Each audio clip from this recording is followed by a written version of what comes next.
welcome in my new video for the smart and quick notes।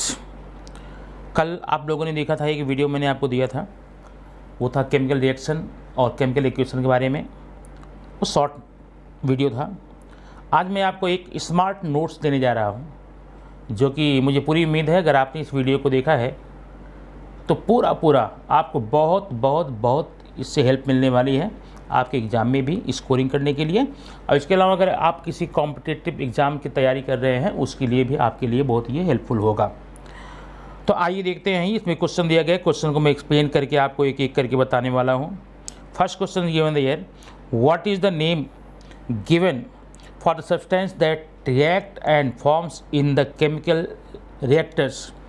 आपके प्रश्न की meaning ये है कि रासायनिक समीकरण, जब रासायनिक अभिक्रियाएँ होती हैं उसमें जो पार्ट, जो भाग, जो पदार्थ हिस्सा लेते हैं, पार्ट शेयर करते हैं, या जो न्यू सब्सटेंस बनते हैं उनका क्या बोलते हैं? आपको पता है ना, ऐसे सारे पदार्थ जो रासायनिक अभिक्रियाओं में भाग लेते हैं उनको हम कहते हैं, क्या बोलते हैं उनको? रिएक्टेंट, अभिकारी पदार्थ। और जो नए पदार्थ बनते हैं उनको उत्पाद बोलते हैं, प्रोडक्ट बोलते हैं। It means you can see the answer here, the substance which react are called reactants of chemical reaction and the substance which are formed are called the product of the chemical reaction। ठीक है ना, रासायनिक समीकरण में जो तत्व, जो हिस्सा लेते हैं, जो पदार्थ हिस्सा लेते हैं उसको हम अभिकारी पदार्थ, रिएक्टेंट्स कहते हैं, और जो पदार्थ, नए पदार्थ बनते हैं उनको उत्पाद या प्रोडक्ट कहते हैं। आपको कन्फर्म होगा।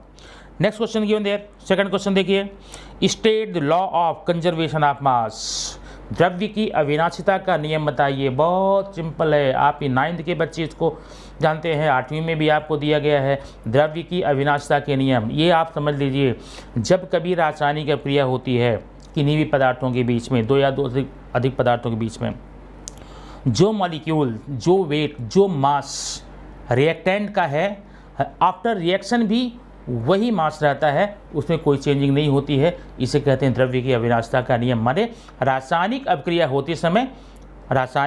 होते समय न तो उसके द्रव्यमान में वृद्धि होती है न तो कोई कमी होती है, मतलब वो कांस्टेंट रहता है, स्थिर रहता है। इसको हम कहते हैं द्रव्य की अविनाशिता का नियम। इसको देखो क्या बोलता है answer, mass can neither be created nor destroyed in a chemical reaction, this is known as the law of conservation of mass. माने मास का न तो निर्माण कर सकते हैं न तो उसको हम खत्म या कम कर सकते हैं। इसको कहते हैं क्या? द्रव्य की अविनाशिता का नियम, state the law of conservation of the mass.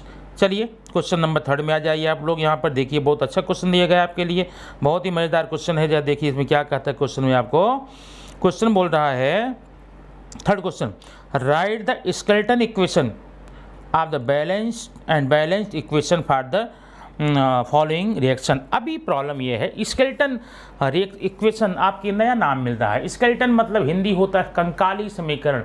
Kankali समीकरण का मतलब होता है ये समीकरण सिर्फ अभिक्रिया को दिखाते हैं। अगर दो पदार्थों के बीच में अभिक्रिया हो जाती है तो नया पदार्थ कौन सा बनता है।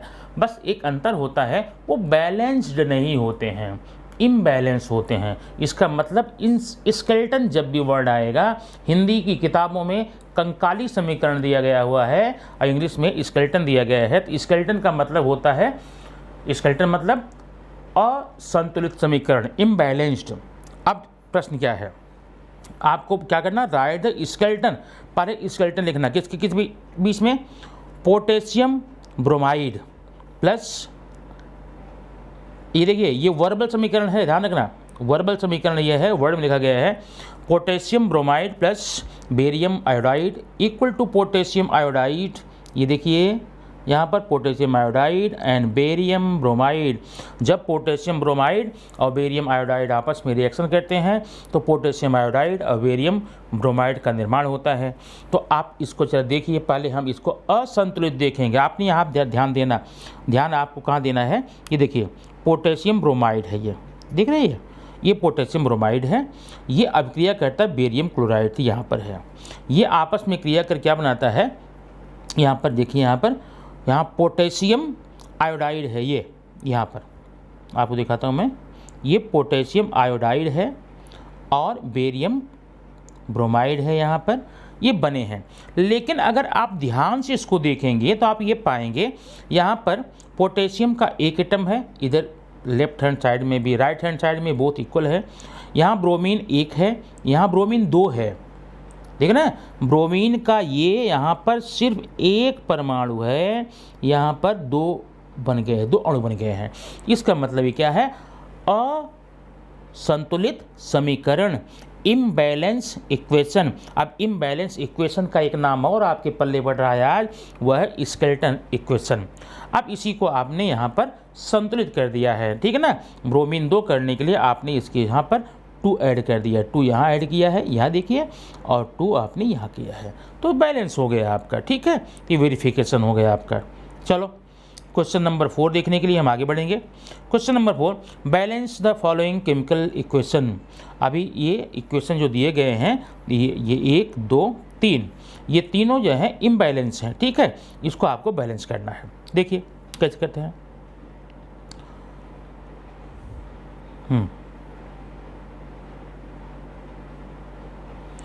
तो यहाँ पर पहला है, आप देख सकते हैं, magnesium hydroxide plus hydrochloric acid equal to MgCl2 plus H2O। अब इसमें इम्बैलेंस है, इम्बैलेंस को बैलेंस करने के लिए आपको क्या करना है, सिर्फ कुछ नहीं करना है।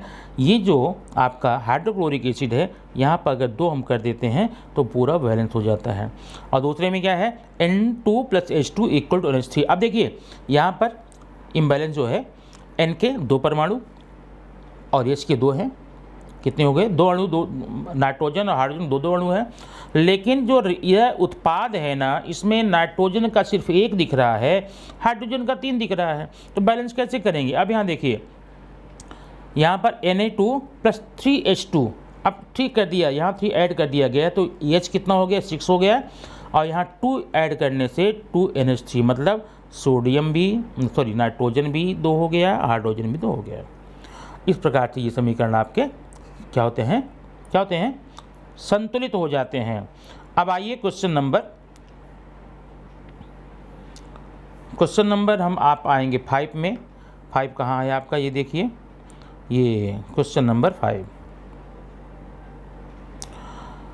क्या है, which of the following reaction is balance A और B। यहाँ पर आप ध्यान देखें, 2 इक्वेशन दिए गए हैं, इसमें बैलेंस कौन इम्बैलेंस कौन है, सीधी बात एकदम आपको क्लियरली दिख रहा होगा।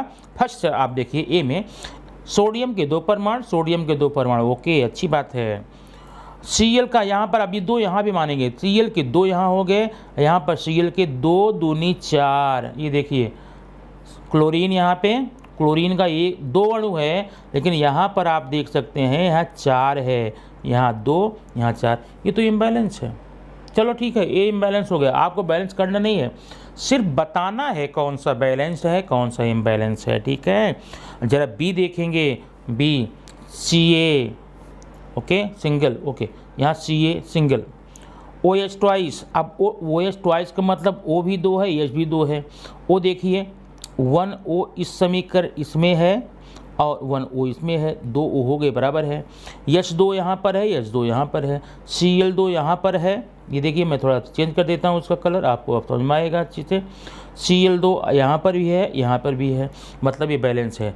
आप समझ में आया, ये समझ में आया कि इसमें जो समीकरण A और B दिए गए हैं, उसमें B जो है संतुलित है और A असंतुलित है, ठीक है। रीजन आपने दे दिया। अब है अगला question number 6, what do the symbols AQ and S indicate is in the balanced chemical equation.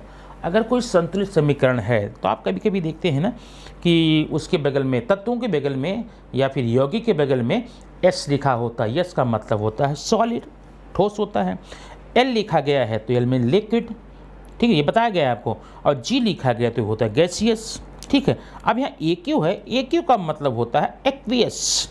Aqueous का मतलब होता है ऐसे सारे पदार्थ जो कि पानी में घुलनशील होते हैं, डिजॉल्व्ड, एक्वियस, ठीक है ना। क्या है ये एक्वियस माने क्या होता है, डिजॉल्वेबल। तो यहाँ पर आंसर क्या लेंगे, in the symbol refer the phase of reaction and product to which take part in the reaction.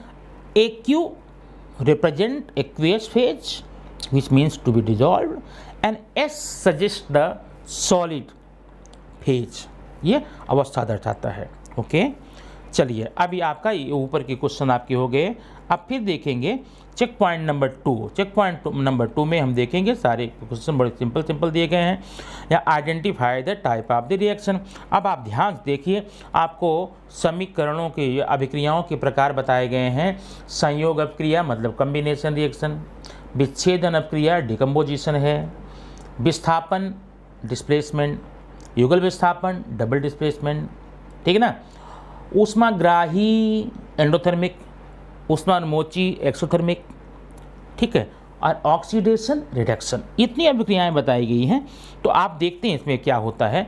यहाँ पर CH4 गैसियस स्टेज में है प्लस O2 ये आपस में अभिक्रिया करते हैं। क्या बनता है? कार्बन डाइऑक्साइड गैस बनती है और पानी बनती है।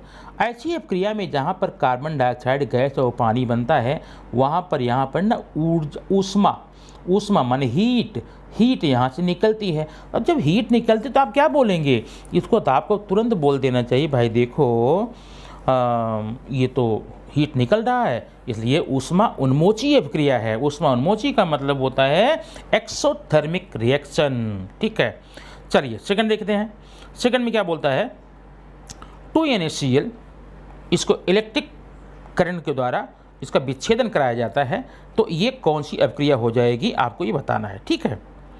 अब ये अभिक्रिया बताने के लिए सबसे पहले तो सिंपल सी बात है, आप लोग देख सकते हैं यहाँ पर रिएक्टेंट सिंगल है, लेकिन यहाँ पर जो आपका बन रहा है प्रोडक्ट बन रहा है, उत्पाद बन रहा है, वो 2 है। तो सीधी बात है, ये तो आपका वो हो गया, अपघटन हो गया, डिकम्पोजिशन हो गया। लेकिन और चीज़ें इसमें क्या हो सकती हैं, आप इसमें देख सकते हैं, इसको विद्युत देकर के अपघटन कराया गया है, इसलिए इसको बोलते हैं इलेक्ट्रोलिसिस सॉल्यूशन बोलते हैं, ठीक है। ये डिकम्पोजिशन की है, इलेक्ट्रोलिसिस इलेक्ट्रो द्वारा कराया गया है। तीसरे में आप देख सकते हैं, तीसरा है MnO2 + 4HCl। यहाँ पर आप देख सकते हैं, आपको देखने के लिए यहाँ दिखाया गया है MnO2 + 4HCl = MnCl2 2H2 + Cl2। क्या सिंपल क्वेश्चन है। आप लोग यहाँ पर अगर देखें तो ये बता रहा है इसमें कि इस रिएक्शन में देखो MnO2 जो है ऑक्सीजन को दे रहा है, ऑक्सीजन को रिलीज कर रहा है। इसका मतलब क्या होता है, इसमें तो ऑक्सीडेशन की अभिक्रिया हो रही है, ठीक है ना। ऑक्सीडेशन की अभिक्रिया क्यों हो रही है? MnO2 से O रिलीज हो रहा है ना, O रिलीज हो रहा है, ये ऑक्सीडेशन हो गया। H के साथ O ऐड हो रहा है तो ऑक्सीडेशन हो गया। तो इस प्रकार बेटा ये ऑक्सीडेशन अभिक्रिया है। क्वेश्चन नंबर 2 देखेंगे। What happens when hydrogen gas is added to the copper oxide. अगर हम कॉपर ऑक्साइड के साथ में हाइड्रोजन गैस ऐड करते हैं, क्या करते हैं? ये समीकरण मैं आपको बता चुका हूँ, सीधी बात है। अब इक्वेशन देखिए, लिखा हुआ नहीं देखना। इक्वेशन क्या देखेंगे, ये देखिए, CuO + H2 = Cu + H2O। अब यहाँ CuO से O रिलीज हो रहा ना, इसका मतलब यहाँ पर कॉपर का रिडक्शन हो रहा है, कॉपर का अपचयन हो रहा है, अनाक्सीकरण हो रहा है, ठीक है। लेकिन H के साथ यहाँ पर O ऐड हो रहा है, ये देखिए H के साथ O ऐड हो रहा है, तो यहाँ पर हाइड्रोजन का ऑक्सीडेशन हो रहा है। तो यहाँ पर 2 अभिक्रियाएँ हो रही, ध्यान रखना। इसको बोलते हैं रेडॉक्स। क्या बोलते हैं? रेडॉक्स। रेडॉक्स क्यों बोलेंगे? क्योंकि यहाँ पर कॉपर का ऑक्सीडेशन भी हो रहा है, क्योंकि ऑक्सीजन निकल रही है, और हाइड्रोजन का रिडक्शन भी, कॉपर का रिडक्शन हो रहा, सॉरी उल्टा हो गया, कॉपर का रिडक्शन हो रहा है क्योंकि ऑक्सीजन रिलीज हो रही है, और हाइड्रोजन का यहाँ पर हाइड्रोजन ऐड होने के कारण ऑक्सीडेशन हो रही है। इसलिए आप बोलना, बिंदास बोलना, भाई देखो ये तो रेडॉक्स की अभिक्रिया है और कुछ नहीं है। चलो नीचे देखते हैं third question. Name 1 reaction which is accompanied by the evolution of heat.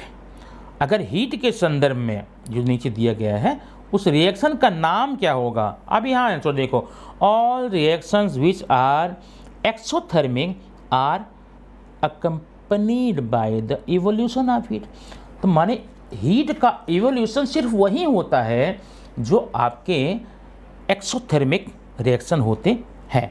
इसका मतलब जब हीट निकल रही है, आप याद रखना प्रश्न आएगा, उस अभिक्रिया को क्या बोलेंगे जहाँ पर हीट निकलती है, ऊष्मा मुक्त होती है, वो तो ऊष्मा उन्मोची अभिक्रिया है ना। और ऊष्मा उन्मोची को क्या बोलते हैं इंग्लिश में?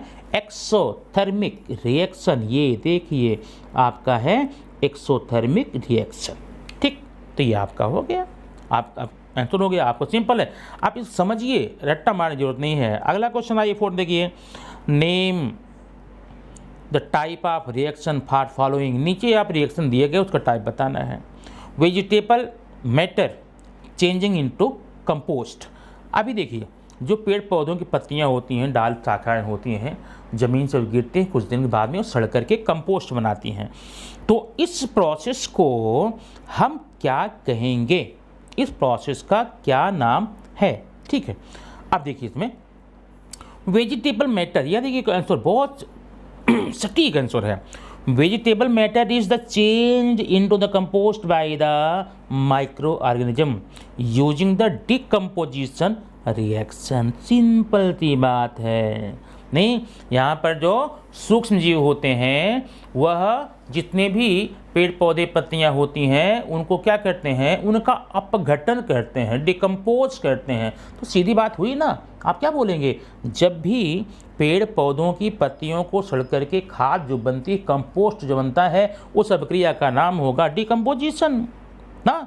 इंग्लिश में क्या बोलेंगे? Vegetable matter changing into the compost, it is called decomposition reaction. क्यों?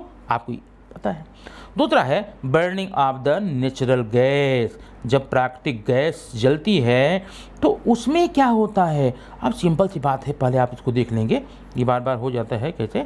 देखो, तेल को जब जलाते हैं, अब तेल क्या है? प्राकृतिक गैस की जो गैस होती है, उसको हम जब जलाते हैं तो उस समय में कौन सी अभिक्रिया होती है? ठीक है, अभी यहाँ पर देखेंगे, एक मिनट, थोड़ा सा ये आगे हम आ गए हैं। Burning of the natural gas. आप देखो, बर्निंग ऑफ नेचुरल गैस, एक मिनट,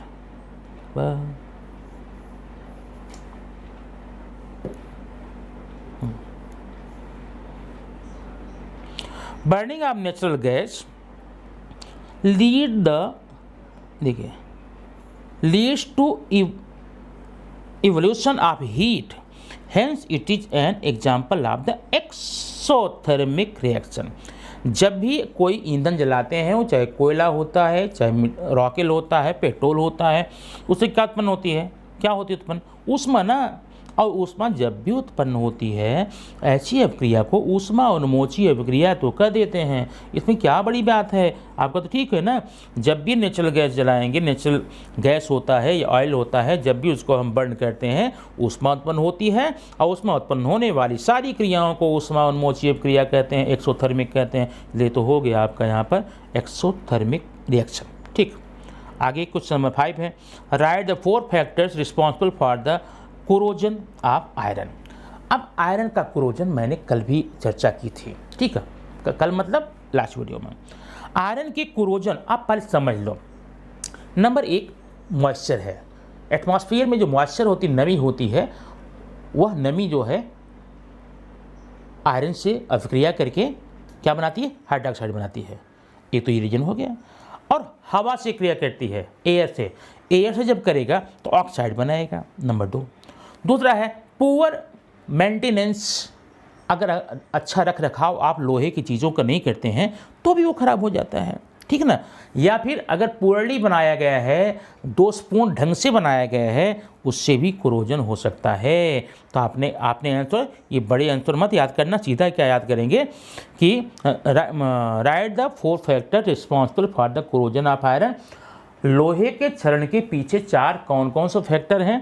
पहला है नमी से संपर्क आना, दूसरा है आप एक जोड़ लीजिए, एसिड जोड़ लीजिए, मॉइस्चर जोड़ लीजिए, एयर जोड़ लीजिए, या रख रखाव नहीं होता तो उससे भी हो जाता है। आपका ये रहा आंसर आपके सामने, ठीक है। अभी question number 6, name one element which corrosion is not proved to be wasteful. एक ऐसे तत्व का नाम बताओ जिसका कोरोजन वेस्ट नहीं माना जाता है। आप सुनिए, वह ऐसा एक तत्व जिसका, ऐसी एक धातु जिसका कोरोजन जो है वेस्टफुल नहीं प्रूव होता, वह है एल्युमिनियम। क्यों होता है? अगर एल्युमिनियम की एक परत क्षरण होकर के समाप्त हो जाती है तो जो दूसरी परत, उसके अंदर की परत होती है ना, वो एक सुरक्षा आवरण के रूप में तैयार रहती है। इसका निरंतर जो है कोरोजन नहीं होता है, इसलिए उस तत्व का नाम क्या होगा? एल्यूमिनियम। तो क्या लिखा गया है? In the case of aluminium corrosion is not harmful because the new layer of corroded aluminum itself act as the prevention for the further corrosion। जब ये नमी ऑक्सीजन से क्रिया करती है तो खुद एक परत बनाती है, और वह परत जो बनती है ना ऑक्साइड की, वह खुद इसको आगे कोरोजन होने को रोकती है। इसका मतलब होता तो एल्युमिनियम है, ठीक है। चैप्टर एक्सरसाइज क्या है? What is the breaking and making of bonds in a chemical reaction called. अब देखिए, किसी रासायनिक समीकरण में बंधों का टूटना और बंधों का जुड़ना, बंध बनना, इनको क्या बोलते हैं? याद रखना, breaking the bond is called the bond dissociation. Dissociation याद रखना, वर्ड ये आपका बहुत सिंपल था है। Breaking the bond is called bond dissociation, ठीक है। और जब बॉन्ड ऐड होते हैं, बॉन्ड नए बनते हैं, तब उसमें क्या होता है? उस प्रक्रिया को क्या बोलते हैं? Bond formation. याद रखना, दो वर्ड याद रखना बस इसमें, ओनली 2 वर्ड्स। बॉन्ड को, बंधों को टूटने को क्या बोलते हैं? Bond dissociation. और बॉन्ड जुड़ने को क्या बोलते हैं? बॉन्ड फॉर्मेशन, बंधों का निर्माण, ठीक है। ये आपके हो गए question number 1 exercise. Which product is formed when the carbon dioxide and water react in the same ratio। अगर कार्बन डाइऑक्साइड और पानी एक ही रेशियो में आपस में अभिक्रिया करते हैं तो जो नया तत्व बनता है उसे क्या बोलते हैं? उसको बोलते हैं कार्बोनिक अम्ल, कार्बोनिक एसिड। याद रखना। अब वो प्रक्रिया कैसी होती है ये देखिए। एक कार्बन डाइऑक्साइड यहाँ पर आपको दिख रहा होगा, ठीक है। ये है, ये आपका है समीकरण। कार्बन डाइऑक्साइड और पानी आपस में क्रिया करते हैं तो H2CO3 का निर्माण होता है, इसे कहते हैं carbonic acid. Question number 3, give an example of the reaction which is double displacement reaction as well as the precipitation reaction. एक ऐसी अभिक्रिया का नाम बताओ जो युग्म विस्थापन भी हो और अवक्षेपण का काम भी हो रहा है। अब यहाँ पर देखिए, ये AgNO3 है, सिल्वर नाइट्रेट और NaCl। अब इस समीकरण आप याद रखेंगे ना तो आपको बताने में आसानी रहेगी, लिखने में। देखिए, सिल्वर नाइट्रेट और सोडियम क्लोराइड जब आपस में क्रिया करते हैं तो यहाँ पर क्या होता है? आयनों की अदला बदली होती है, तो एक्सचेंज ऑफ द आयन्स। आयनों की अदला बदली होकर के AgCl बनता है और NaNO3 सोडियम नाइट्रेट बनता है। तो जो AgCl है, सिल्वर क्लोराइड बनता है, यह अवक्षेप के रूप में सफ़ेद रंग का होकर के नीचे बैठ जाता है, इसे अवक्षेपण कहते हैं, ठीक है ना। अब आप ध्यान रखना, वह अभिक्रिया कौन सी है जिसमें आयनों की अदला बदली मतलब युगल विस्थापन भी होता है, डबल डिस्प्लेसमेंट होता है और अवक्षेपण की क्रिया भी होती है। वह क्रिया कौन है? सिल्वर नाइट्रेट और सोडियम क्लोराइड के बीच होने वाली क्रिया, ठीक है। आप इस समीकरण को देख लें, इक्वेशन को देख लें, इक्वेशन को देख कर आसानी से इसको लिखा जा सकता है। क्वेश्चन नंबर 4 आप देखेंगे, which kind of chemical reaction take place when an electric current is pass through the fused lead bromide. अगर लेड ब्रोमाइड के साथ में अभिक्रिया होती है, chemical reaction electric current pass होता है, तो कौन सी प्रकार का केमिकल रिएक्शन वहाँ पर माना जाएगा? अब यहाँ पर आपको दिया गया है PbBr2 Pb3। यहाँ पर देखिए इलेक्ट्रोलिसिस हो रहा है, विद्युत वियोजन हो रहा है। यहाँ पर क्या होता है, जब ये अभिक्रिया होती है तो इसमें बंध टूटते हैं। क्या होते हैं? बंध टूटते हैं। अब बंध को टूटने की अभिक्रिया भी आप पढ़कर आ रहे हैं, उसको क्या बोलते हैं? Dissociated, dissociation. ठीक है, ये अभिक्रिया आपकी हो जाती है।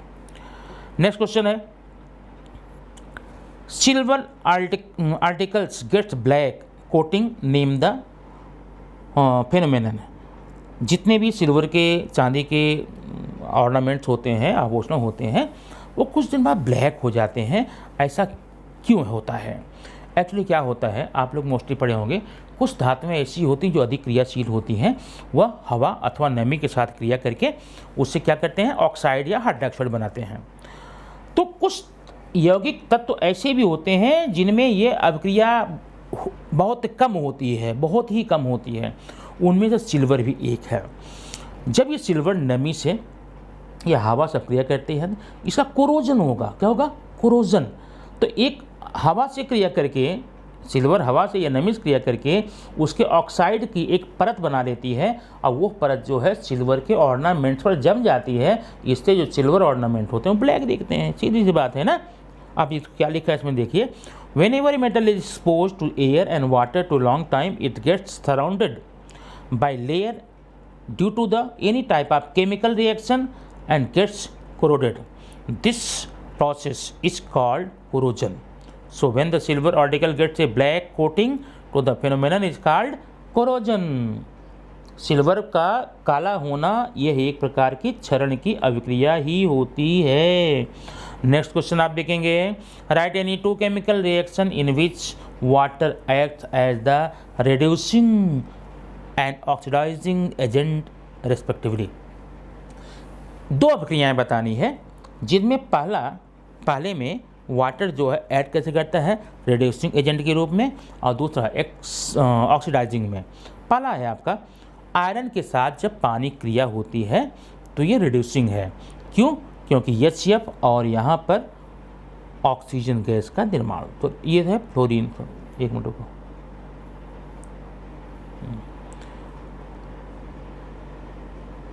देखो, F+O2 इक्वल टू HF+O2, ये रिड्यूसिंग है।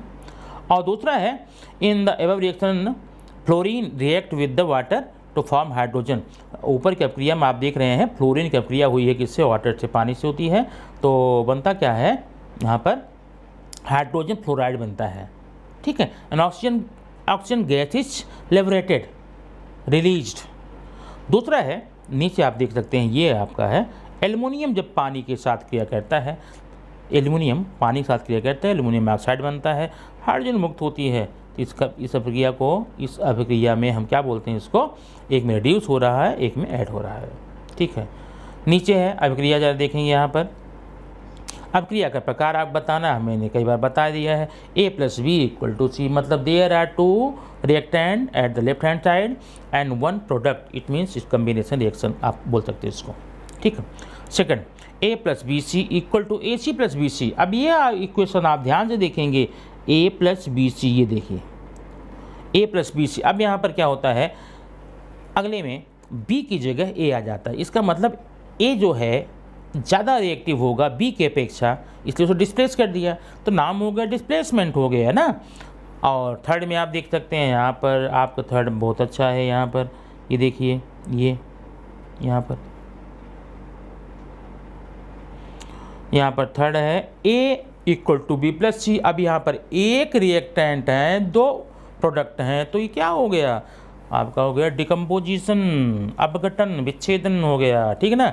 और चौथा तो आप जानते ही हैं, चौथे में क्या है? बड़ा सिंपल सी बात चौथे में है, यहाँ आयनों की अदला बदली हो रही है, exchanging of the ions, double displacement. ठीक है, अब आपको इतना क्वेश्चन मुझे पूरा विश्वास है आप अच्छे से पढ़ लेंगे, आपका तैयार हो जाएगा ये। ठीक है, तो तैयार होकर के आप इसको करके क्या कर सकते हैं?